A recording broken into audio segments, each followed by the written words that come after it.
Elle a dit qu'elles ont 3 armes qu'elles combattent avec l'église, où ils constatent que cette église-là va sauver des personnes ou des milliers de personnes d'autres églises. 15 ans, 50 ans après, ils ont 7 armes pour combattre cette église.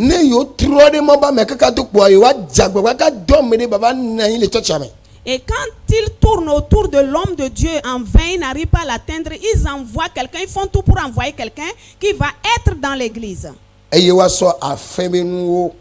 vont prendre les choses des saletés.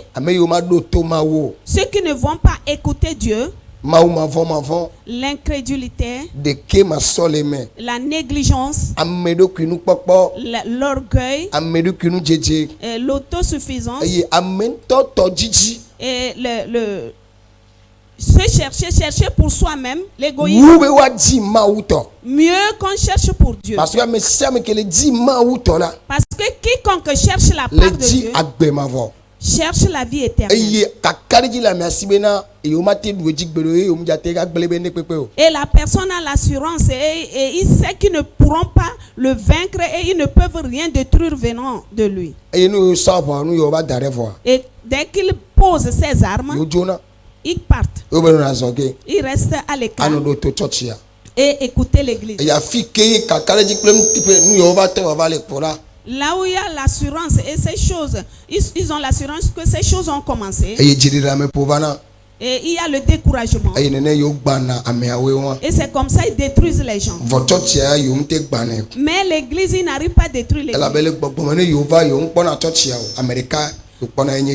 Parce qu'en esprit, quand ils viennent, ils ne voient pas l'église ou ceux qui sont dans l'église, mais ils voient une seule personne, c'est Jésus. Et si il arrivait que le premier responsable n'est pas dans la vérité, il dit que l'église est nue. Dit nue. Quand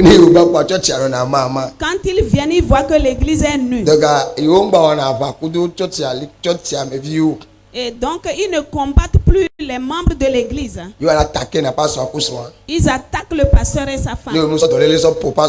S'ils ne frappent pas le pasteur avec une maladie, ils vont frapper la femme avec une maladie.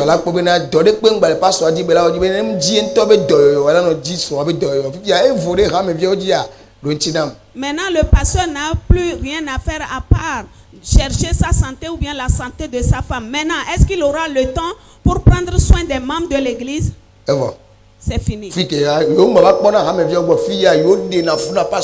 Maintenant, il ne s'occupe plus des fidèles. Maintenant, il dérange, il malmène le pasteur.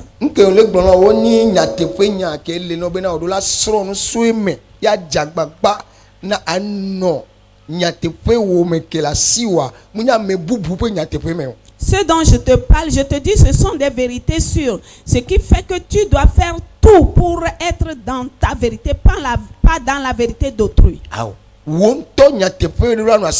Toi-même, tu dois voir la vérité. Toi-même, tu dois créer l'autel de la foi.